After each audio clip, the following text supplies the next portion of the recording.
trauma untuk bernyanyi selama tahap encore, dikarenakan pencapaian musik digital mereka dilaporkan buruk. Namun banyak juga yang mengungkapkan kekhawatiran mereka terhadap Naku belakangan ini karena mereka melihat bahwa member dari girl group baru JYP yang dianggap meniru Blackpink.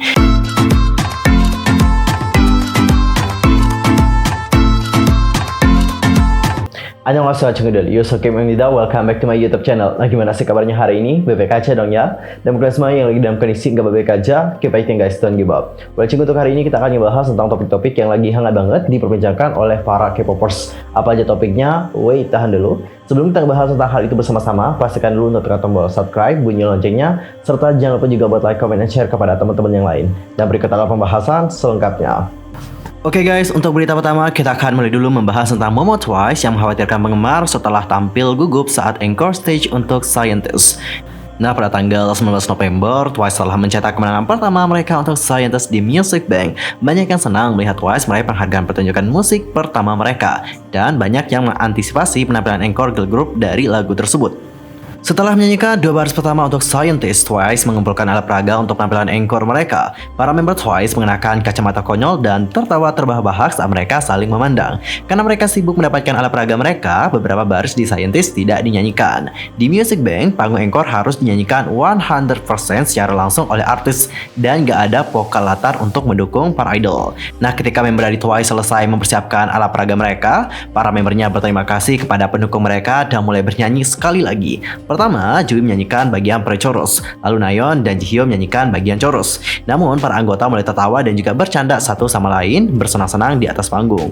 Namun, Momo terlihat berdiri menjauh dari para member, dengan punggung menghadap kamera saat dia berkonsentrasi untuk menyelesaikan bagian vokalnya. Berbeda dengan 8 member Twice lainnya, dia tidak tertawa dan juga bercanda. Orang-orang percaya bahwa pengawasan yang dia terima mengenai kemampuan vokalnya di panggung encore sebelumnya telah meninggalkan tekanan besar pada Momo. Dikarenakan alasan ini, banyak dari netizen berpikir bahwa Momo gugup bernyanyi di panggung encore dan mencoba berkonsentrasi pada bagiannya untuk menghindari kritik atas nyanyiannya.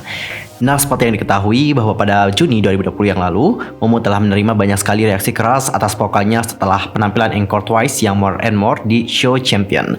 Momo mengencangkan pita suaranya selama pertunjukan, menyebabkan suaranya pecah.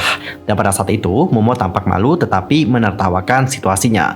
Namun, dia secara teliti dengan orang-orang yang mengatakan suaranya tidak pernah membaik sejak dia debut.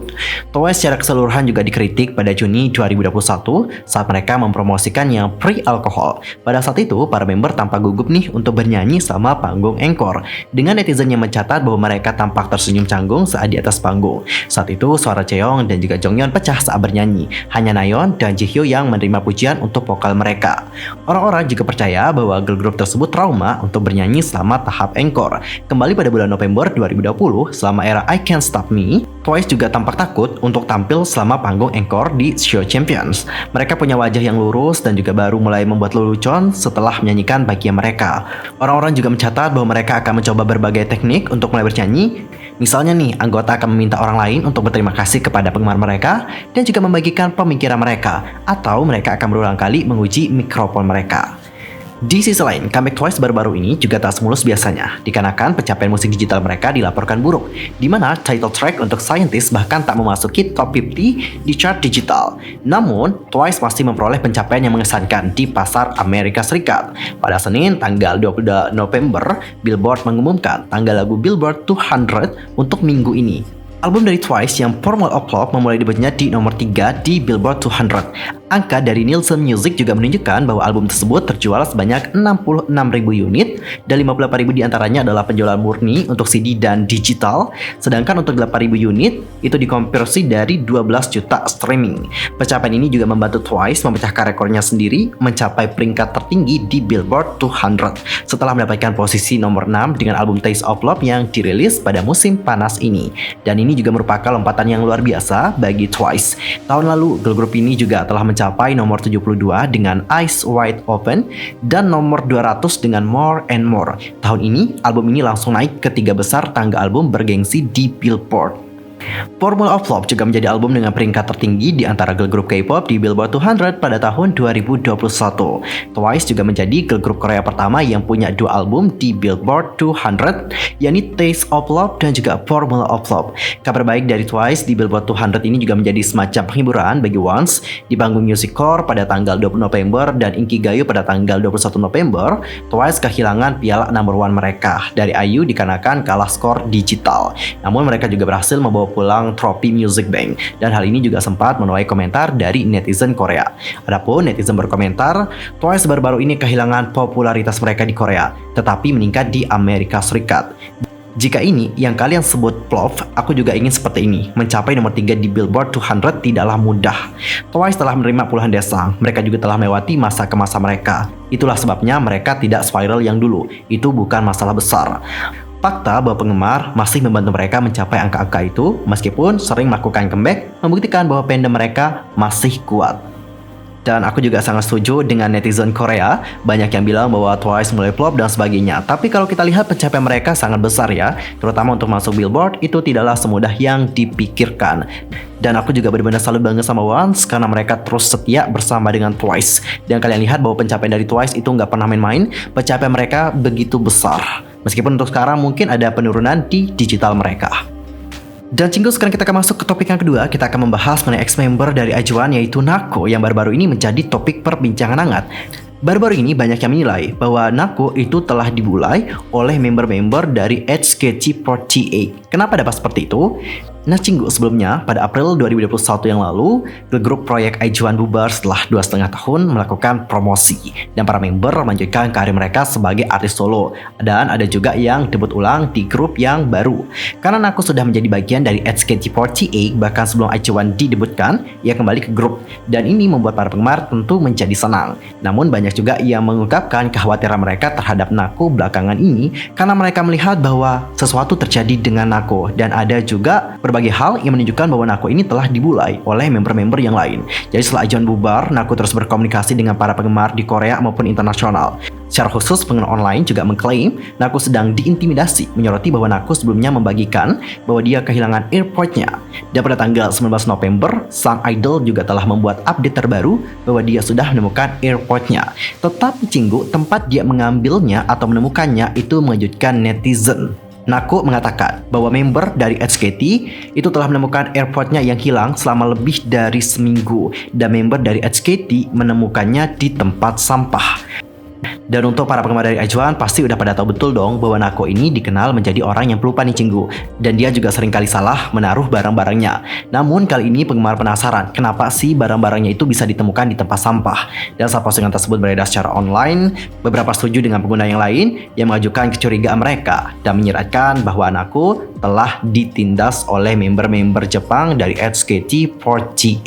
Dikarenakan Nako juga seringkali berbicara menggunakan bahasa Korea seolah-olah dia ini masih berpromosi dengan IZ*ONE. Beberapa juga memposting skenario ketika Nako digoda oleh member dari HKT48 ketika dia secara tidak sengaja menunjukkan gerakan atau kata-kata dalam bahasa Korea. Di sisi lain, banyak penggemar dari Nako dan juga penggemar dari HKT48 datang ke komunitas tersebut untuk membela para member dan juga menekankan seberapa dekat Nako bersama dengan rekan-rekannya di HKT48. Ada yang berkomentar, apa sih maksudmu dia diganggu? Mereka atau anggota dari HKT48 menemukan AirPod dari Nako untuknya.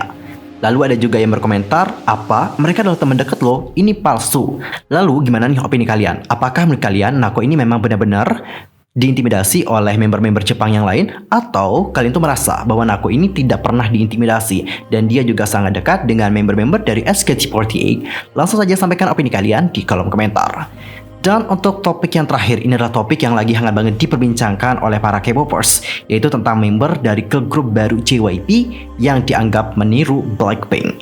Salah satu hal yang menjadi topik panas minggu ini adalah tentang member dari girl group baru JYP yang dinilai mirip dengan member dari Blackpink. Salah satu yang dinilai paling mirip adalah Lily M, bersama dengan Lisa Blackpink. Penggemar menyoroti kemiripan style, dari baju mungkin, dari rambut, hingga nama mereka. Dan buat kalian yang masih belum kenal dengan Lily, kenalan yuk. Lily M aka Lily Morrow itu lahir di Australia pada bulan Oktober 2020. Nah, sebelum bergabung dengan JYP, Lily M sudah tidak asing lagi nih di mata para K-popers. Pada tahun 2014, di usianya yang baru 12 tahun, Lily pernah berpartisipasi loh guys dalam program K-pop Star. Saat itu, ia membuat para penggemar terkesan dengan kemampuan vokalnya saat membawakan lagu yang Demi Lovato hingga lagu dari To Anyone. Setelah mengikuti program tersebut, Lily M menandatangani kontrak bersama dengan JYP dan memulai program trainee di agensi tersebut. Lalu nih Cinggu, di tahun 2015, ia membuat penampilan pertamanya setelah JYP Trainee Showcase tahun 2015. Dan berbicara mengenai Lily yang dianggap memplagiat Lisa Blackpink, seperti yang kalian lihat komentar-komentar yang berikut ini, ada yang bilang, harus ya dimirip-miripin. Mirip Lisa ya? Oh ini yang katanya plagiat. Plagiat Lisa mana ban nih bos? Toxic dari mana? Ayo dong lebih kreatif lagi. Girl group baru tapi style sama brandnya ngikut semua nih. Guys, aku sih nggak mau komentar ya lebih dalam tentang problem kalian yang satu ini. But, perlu kalian tahu juga bahwa hal-hal seperti ini bukan pertama kalinya terjadi.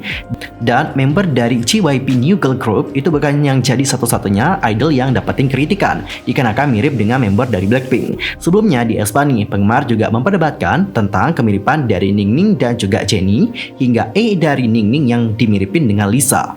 Lalu kalau di acaranya Mnet seperti Prodigy 48 hingga Girls Planet, beberapa trainee-nya juga dimirip-miripin dengan member dari Twice. For the example, ada Minju yang katanya mirip dengan Zoe. Lalu Kwon and B dan juga Chaehyun yang juga banyak dibilang mirip dengan member dari Red Velvet yaitu Irene.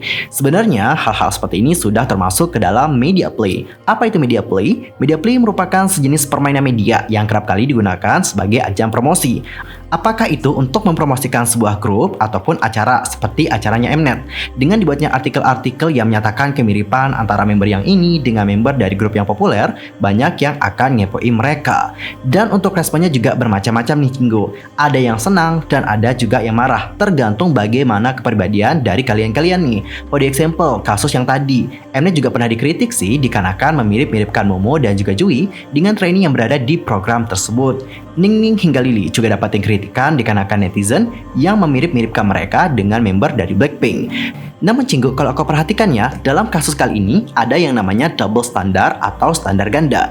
Jika itu terjadi pada idol wanita, mereka akan berpotensi besar untuk dapat dikritik. Namun jika itu terjadi pada idol pria, mereka memiliki kemungkinan yang besar untuk mendapatkan cinta. Contoh seperti Mingyu yang dibilang mirip dengan Jin BTS. Banyak loh yang memuji visual dari Mingyu yang juga tak kalah tampan dengan seniornya tersebut.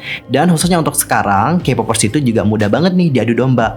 Cukup dengan embel-embel mirip saja, mereka akan terpancing nih dan saling melempar kritikan satu sama lain.